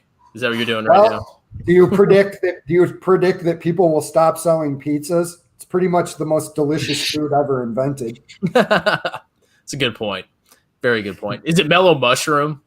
I don't know if that's No, I forget. It's he was a famous chef. Rogan had him on. And I think he was talking about his growing pizza business out there. Is it Tattooed Nutsack? Yes, that's there we go. Yeah, that video got a lot of hate. The Tattooed Nutsack.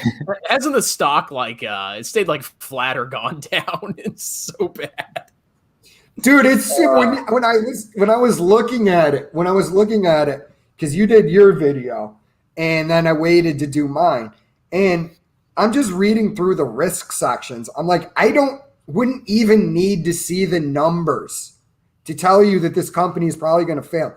8% of people are vegan. I talk about this all the time. I'm never going to become a gender studies major that goes vegan. There's still time, Jay. There's still time. Yeah, this guy's definitely going to do what he just said. Dude, never discount the vegan movement. I tried going vegan for 1 day a week throughout the summer about 4 years ago.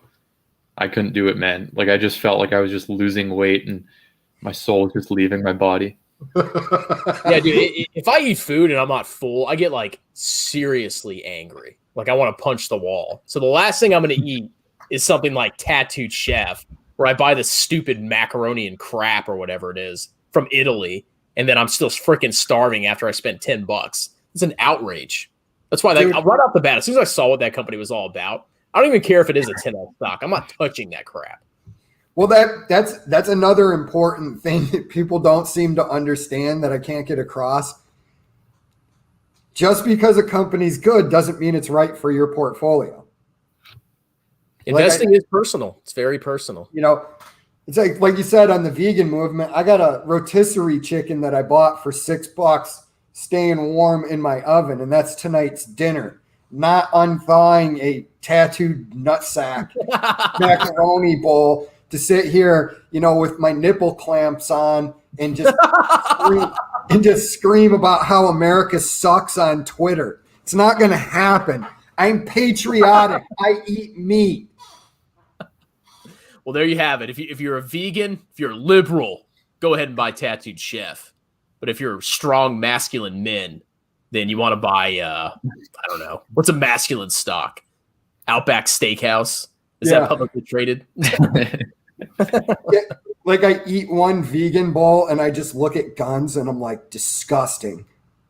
Oh yeah, just defense contractor stocks.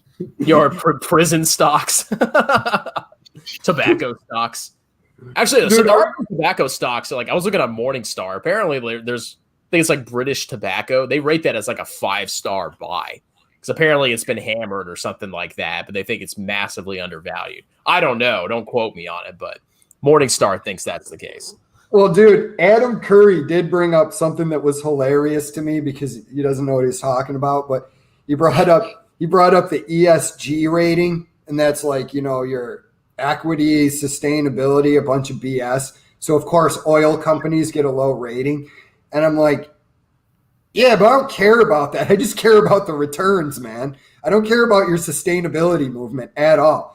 I mean, who really cares about sustainability and investing? I mean, seriously, are people actually looking for that?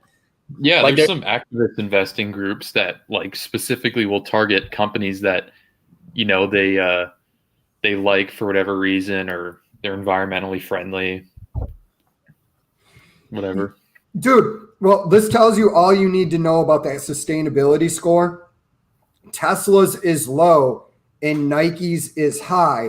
And I'm like, yeah, but Nike relies on slave labor to make sneakers. Tesla has a low sustainability score. Aren't they supposed to be like the electric savior company? What it is, man, is basically it's for you to comply. To get a high score, you need to apply woke principles to your company. It's like number of like women in your board and stuff like that. It's not just yeah, it's called generally accepted woke principles. Generally I could have got a master's degree in that. I don't know why I'm doing accounting. I'm a moron. Yeah, dude, it's like at no point are any of us, when we look at a stock, going, okay, it's increasing cash flows, it's not diluting shares, growing year-over-year revenue, ESG score is high. That's one of the pillars I use. They're like, dude, I can't believe you're investing in that company. They're cutting down the forest in the Amazon. Well, I might as well get rich in the process. That's why I invested in the company, ladies and gentlemen. Yeah, that's why I invest. That's why I invest in palm oil, because I like the fact that they're on a mission to wipe out the orangutan. I'm sorry. I actually like orangutans. I'm just Oh, I do too. I love orangutans. Dude, there was one video on YouTube that I could not stop laughing about. And this guy's on like a riverboat tour, and he's got his buddy filming him, and they're in like Borneo or something. And all you see is a big red furry paw reach out and slap the guy as they're going past. The orangutan just straight Nate Diaz Stockton slapped this guy as he's going by. And I could not stop laughing at that video. We need to pull that video up next time and just watch that on a loop for 2 hours. All right, let's do some comments. I'm not going to do them all, so don't get pissed. I'm not going to do dumb comments, but that doesn't mean if I don't pick it, it's dumb. We're just short on time. How's the family, strong man? We're great, bro. Kid wakes me up 20 times a night. It's wonderful. Didn't Jeremy make your kid cry? He did, guys. Every time I pull up Meet Kevin, Jeremy, Chris Sane might be next. He just starts screaming. He's been vomiting and he's sick, and it's just horrible. So watch your kids when you're watching YouTube. That's all I'm going to say. You guys have an opinion on Sony? I mean, I was looking at it. I don't know. Does anybody have any thoughts on Sony? No, I mean, like I said, right now I'm just maxing tax advantage. Well, I'm actually not. I'm paying off the debt. Then I'm going to crush my TSP. And other than that, I don't have really plans to buy anything. Yeah, I mean, it's got a low PE ratio, but I don't think it's going to be like a 10x. Not even a 10x. It's not going to be a super banger stock. Yeah, and this is what a thing I like to tell people is, if you're pretty much not guaranteed, but historically the stock market, the total world market has returned about 10%, not counting inflation. If you're going to get that return, so you're taking a risk to buy an individual stock, you need a higher percentage to alleviate that risk. So if I'm reasonably sure I'm at like a 95% certainty I'm going to get a 10% return with VT. On a stock, I want a 15% return if I'm going to buy it. Yeah, that is a good point. You want to blow it out of the water if you want to even risk putting in money into an individual stock, because if you can get 10 in VT and then 11 maybe in one stock, it's not really worth the risk. What's y'all's opinion on Aerotine International? Does anybody know what that is? No. Yeah, that's from The Wolf of Wall Street. Remember, he's like, there's like, have you seen that movie? Yeah. Yeah, it's like that crap company that he was trying to sell when he went to that like Pink Sheets company after he got laid off from his other like a Wall Street firm or whatever. So you think YouTubers are pumping this stock is what you're saying? I mean, if YouTube was around then, yeah, that's what the YouTubers would be pumping. I mean, I'll look at that. I actually wrote that down.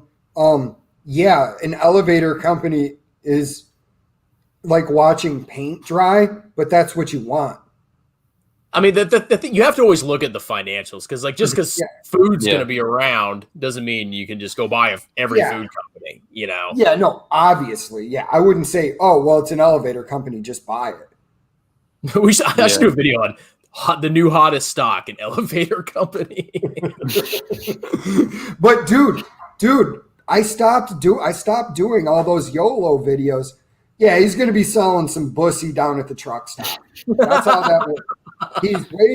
He's way too old. He's way too old to be even in any individual stocks. He's a moron, and he's going to lose. He can't recover that, because the most important thing is time in the market. Yeah, the only thing red about him is butt cheeks. But so is he the guy that was? Doesn't he have a like Stealth Wealth, or is that a different guy? Stealth Wealth is a different moron. Oh, Stealth. That's such a weird name. Well, what's weird about it is a 55-year-old guy is doing all the millennial stuff, like using thumbnails where his mouth is open, like he's getting ready to receive a trucker. And it's just like, And I'm just sitting there like, bro, you're 55 years old. Stop acting like you're 18. Does he do TikToks? He probably does. He probably goes down to the docks and tries to fish with 14-year-olds and be cool. Hey, everybody, keep posting long comments so we can cover up Jay's face. It's Pepe Le Fou, Le Fufu. The cartoon's rapist younger stinkier brother. This is actually a good point. Tesla needs loads of lithium, which is more energy intensive to mine than oil. It's a taxpayer funded scam. No, I agree with you on Suncor. The people that keep saying that EVs, I want EVs to be successful so we can clean up the environment. EVs are dirtier than the internal combustion engine. Yeah, and spoiler alert on Suncor, that's going to be my next video. Ooh. Don't tell anybody. Don't tell me, Kevin. The stock Voyager took a giant dump. Yeah, see, here's the thing with my videos, guys. Like, just because I dump on a stock, the stock may go up in the next year or two, but you have to really think, in the long run, is this stock viable? Now, Voyager is like literally just dependent on cryptocurrency. And I hate cryptocurrency. I think it's a scam. So that's why I dumped on it. I mean, even if the stock goes up in the next year or two, long term, that company, I don't think it's going to be around unless they diversify into like other assets. I think they are. Like they're trying to have equities listed on there and crap like that. But I hate Voyager. Garbage. Drunk Hulk. I'll never buy Tesla as long as it's above 400. I came to the conclusion it's the same thing that the Everything Money software came to. Over the course of 10 years, growing at earnings per share, growing 15% per year. My price ranged for Tesla from $40 to $68. Oh, so here's the thing. What PE would it attract you, Jay, to buy Tesla? Because then we can figure out what its market cap would have to be for you to buy it. I used a 15, 20, and a 25 PE ratio to run my numbers. Yeah, because their earnings they had $1 billion in earnings. So that would have to mean you'd have to buy it at a market cap of $25 billion, which would be a massive crash. Yeah, I mean, bro, Ford has 6 times its earnings. And I can buy it for way less, a fraction of the price, if you look at it like that. But yeah, I mean, those were just my numbers. But I estimated earnings per share grew at 15% a year, which I think is actually really jealous. I'm more and more convinced that Tesla is going to get bought by one of the legacy. There's been, over the past couple of years, they've been 2 weeks away from bankruptcy multiple times. And how do you buy them, though? I mean, they're so expensive. You know, it would just be a massive. No, what I mean is they crash. They crash down.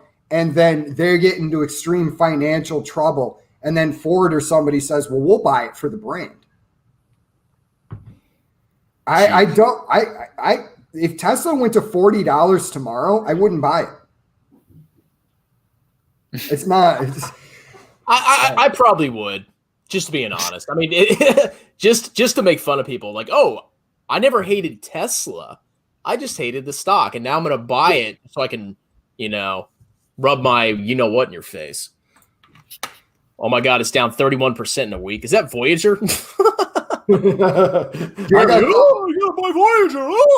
got called an idiot on my video on Voyager, too. I was like, okay. Voyager, it's garbage. Dave Ramsey tells you to buy mutual funds with the best returns and then tells you can project those. Yeah! You might as well buy Bitcoin then, ladies and gentlemen. Those massive returns. That's how it works. Dave Ramsey's an idiot. Sorry. I don't know if some of you might love Dave Ramsey, but I think he's a clown when it comes to investing. Yeah, dude, K, right? That's why I was like, you're a moron. It's going to grow to this ridiculous market trap. It's going to be a $3 trillion company, and it's going to have a 78 forward price to earnings ratio. Yeah, it's the stupidest thing I've ever seen. Well, I mean, Amazon has a high PE. They're pretty big. Yeah, but I mean, Amazon, I don't know how much longer people are. I think Amazon's massively overvalued right now. Yeah, doesn't And Paul think it should be like in the thousands or something like that? he said to get a good, and I agree with him. He said to get a good return, Amazon would need to drop into the between like I think it was $500 and $600 range. And I just did a historic PE ratio on it of 15, and that dropped it to like 780. And Woo. it was right what is it? Guru Focus said doing. You can do it for anything. You can do it for revenues, free cash flow, and you can get a quick estimate of what you think, where you think a stock's going to be. You don't have to do all this insane crap. Yeah, you do the free cash flow. I just do the earnings per share. It's almost the same thing. But it can be anything. There's so many crazy price targets for everything. Yeah, and so what I'm trying to do when I go is, and I'm not, like I said, I'm not in the market right now for anything other than tax advantaged accounts, but why I do my channel the way I do it is because I want to show people how to just eliminate a stock really quick. There's 10,000 stocks in the world. And I own them all. Yeah, dude. Meet Kevin is. Yeah, well, realistically, you should only be focused. Like, if you do want to go the route of picking individual stocks, you really just got to focus on companies you can actually understand. Like, don't be trying to buy like if you don't fully understand, say like even like Amazon, right? Because Amazon is a very complex business. They have a lot of things going on, right? Like they have AWS, Amazon Prime, a lot of that stuff. You're going to have to understand each individual business, figure out what the future for that business is, and say, okay, what's a reasonable, profitability of each business line? How much cash flow can it generate based on that? How much of these industries projected to grow? What else are they going to do? All that type of stuff. And then you can kind of put their valuation into perspective and say, okay, this kind of makes sense. Like that's what I try to do with valuations on my channel. Like I'm not trying to predict the future. I'm just trying to say, does like their current valuation like make sense given reasonable assumptions, like not too high, not too low, just baseline assumptions. Yeah, and I mean, all these people in their bio nano stock, do you actually understand the complex medical stuff that they're trying to do? Because I guarantee you, if I had, what is it, Weeds News on here, and I would say to him when he started talking about CRISPR, what does CRISPR stand for? Well, it's just a name. No, it stands for clustered regularly interspaced palindromic regions. Cas9 is the bacteria that actually snips parts of the virus out, and so it can remember and defend against that virus in the future. Okay, I still don't understand CRISPR because I can throw all that techno jargon at you. I will not be buying CRISPR because I don't understand it. I don't have an advanced medical degree. Isn't this the company with zero? I mean, I do all these videos. I forget them immediately. Isn't this the company with like zero revenues? Like they literally are not selling anything. Or is that another? That's probably one of the other ones that we've done. It's like, what? I mean, come on. Like, how much crack do you have to be smoking? A company literally has zero, like Hyliion. That's one I did. Some guy commented on my channel, you don't understand, bro. I'm like, dude, they literally have zero revenues. Chris Bell, made more at my job last year than Hyliion made in revenues. Okay, CRISPR, buying back shares, that's good. Cash flows are negative. Increasingly negative. They were positive for 1 year in 2019. Okay, I'm not interested. I'll sit out and I'll probably never buy it because I don't understand it. Like, I get called an idiot for this, but if I had a choice between buying Domino's right now and CRISPR stock, I would buy Domino's.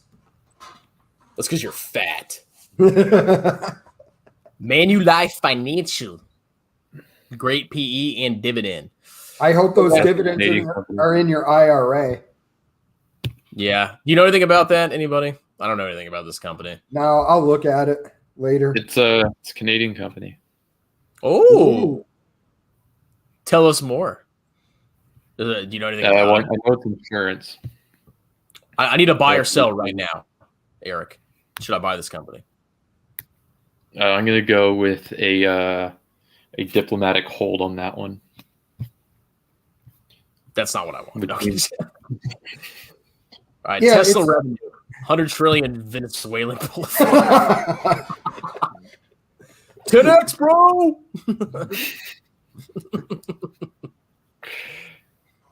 Yeah, it has no cash flow. Just say no. I agree with you on that. It's like you can wait time. You don't have to rush into a company. You would have done just fine. Walmart IPO'd in what, 1971 or 1972? You'd have been just fine if you waited till 1980 to start loading up on that stock. Yeah, people always attack me because they're like, you don't understand. I'm like, just you can wait till it's profitable and consistently profitable. And then whenever there's a dip, you got some cash on the side, go ahead and buy it.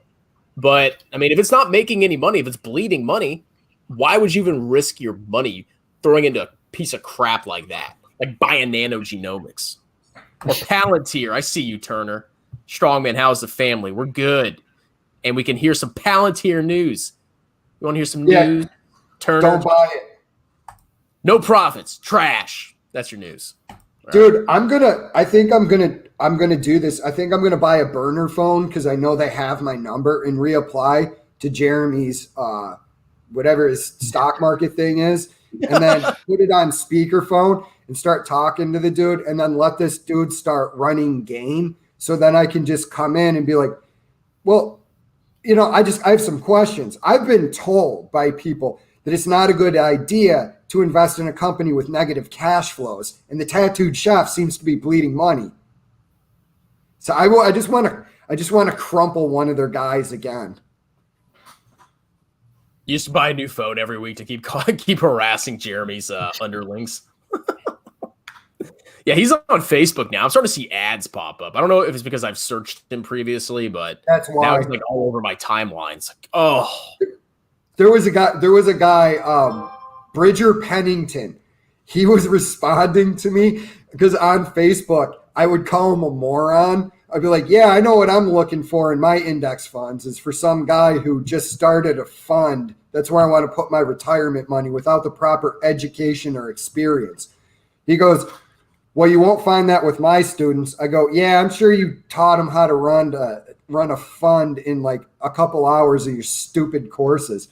It eventually got to the point where he had me blocked from commenting on his things because I would call him a moron and a scumbag over and over again. Yeah, that happened to me with financial advisors. Like I'll see a random financial advisor advertising, and I'll just post like some hate comment, and then I'll go back and I'll be blocked from commenting. So I understand your pain.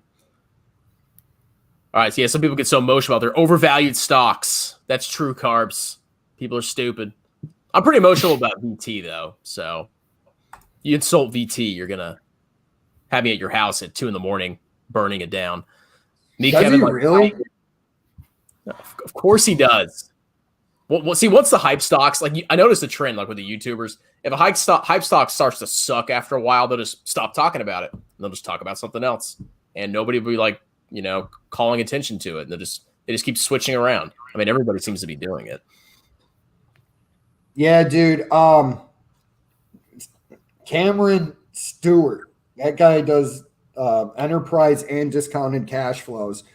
And he said Intel's a cash machine. Intel, when it was in the 40s, at the height of the bad news, would have been a company I would have considered. Screw college. I hate Intel. Is that Intel? Is that their ticker symbol? Really? I did research on why Paul likes it. Really? Okay, I'll go back and look, man. Maybe I'm wrong. Well, there's some I know there's some risk with Intel about like their chips. I don't know what it is, but I know there's some like big hang up, which is explaining why they're so cheap. Yeah, well, there's a problem. First, they didn't meet this. I think they couldn't get the blueprints right for the 7 nanometer chips. So that's like the distance across that they get smaller every year. And so that their foundry or something didn't go right. So they're having to, take time where other companies are actually getting to the 7 nanometers. It's either 7 or 9 nanometers, something like that. And then there's also the problem of the semiconductor shortage.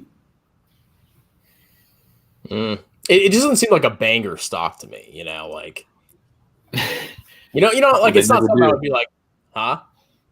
They never do. Yeah. I wouldn't buy into. I mean, I'm not saying it's not a bad buy, but I don't know. It's yawn inducing. I'm all in on Baba. That's the only stock I like right now. Yeah, and I mean that's where I am. Guys, it's down 22%. You got to buy the dip. Buy the dip. There's actually gonna be a Kevin video where he's like dancing and he's like singing "Buy the Dip." Just play that in the background whenever the stock market goes down. Dude, I hope that guy gets attacked by a python. Sorry. Jay, you would love me. If I was watching your stand-up, you would love me. I'd be laughing at all your jokes. I got a new one I got to test out. There's something there, but it's like I talk about how I think my neighbor's cat is planning my assassination. I don't have anything to base that on, but he just looks like he wants me dead.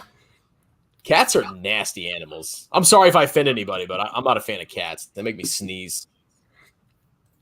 Hi, Elf. Views on Million Tuck getting us to tech lead to moon-based jacuzzi. Views on. Yeah, I mean, my view is on Million Token, dude, is that he's just screwing his fans.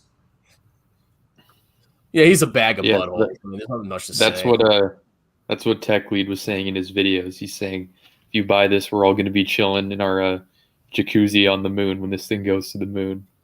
Well, I still have to do it, but my video is titled like "Forget Planeteer. This stock will take you to Uranus." Bullish. Should I add AMC to my retirement? Yes, 100% AMC. Lou told me it will go to. Who the hell is Lou? Oh, dude, please tell us who this guy is. So Is it Lou versus Walsh? Is he fighting the hedge funds? Oh, yeah, dude, that might be please email that to me, please. I'm begging you. I want to see this guy. Kathy Wood and Daddy Carp are amazing. Time to buy calls on snake companies. Oh my God. Me Kevin keeps buying 69 shares of AMC. Thinking, yeah, me Kevin's a dork, dude. Like, I just think that he's that type of dude that you're sitting at the bar and he's telling you all this stuff and you're just sitting there drinking a beer. Like, does this guy know that I know that he's lying? That's just what he seems like to me. It's just like, hey, let me give you some stock. He goes and offers stock advice to people and tells them to buy stupid stocks even when he's not doing his stupid YouTube channel. I hope he sees this one day and cries. Yeah, he also sold his crypto on 420 because it's 420, bro. Oh, another great comment that covers Jay's face. I love it. Nobody's talking about humble in court. What is that? Irrational exuberance, humble. I'll look at it. Ooh, man, you guys give me so much material. Please email me. I will consider paying you $1 if you email me. Probably won't, but I'll think about it. Are you guys familiar with MMAT, Meta Materials? That was big hype. Oh, that's even another video I can make. Guys, my email's in the description. Email me these stupid stonks and I'll look at them. But if you guys comment, I'll probably forget. Yeah, dude. That's a problem with the internet, man.